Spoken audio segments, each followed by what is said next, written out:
तरुण हे वाया घालवण्यासाठी नव्हे तर विकासावर विजय मिळवण्यासाठी आहे. तरुण हे वाया घालवण्यासाठी नाही आहे तर विकासावर विजय मिळवण्यासाठी हे म्हणणारे पुस्तक.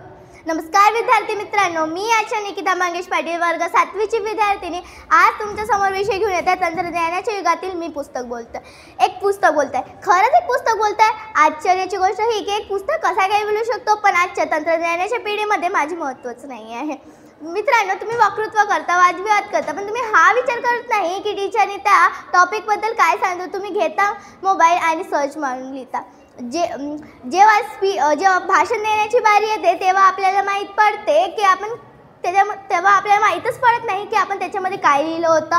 जे मुले डोक्याचा वापर करून आपलं भाषण लिहितात त्यांना हे सुद्धा माहीत असते की माझा फुल स्टॉप कुठे आहे आणि टिंब कुठे आहे. मित्रांनो, जर तिकडून एक सर येईल आणि आपल्याला म्हणाल की टेक्नॉलॉजीमध्ये काय आहे, तो सांगतो मोबाईल येते, मोबाईलमध्ये इंस्टाग्राम, फेसबुक, यूट्यूब येते. पण त्या सरने म्हटलं की एक पुस्तकातला एक धडा सांग, तो इकडे तिकडे बघतो आणि तिकडून चुपचाप निघून जातो.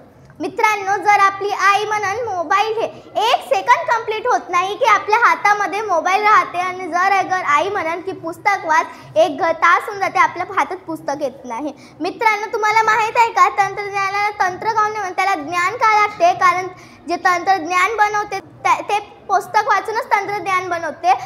जाता जाता एवढंच म्हणते, मत रुलाओ इस ज्ञान को, मत रुलाओ इस ज्ञान को. ज्ञान नहीं तो तंत्रज्ञान किस काम का, ज्ञान नहीं तो तंत्रज्ञान किस काम का. धन्यवाद.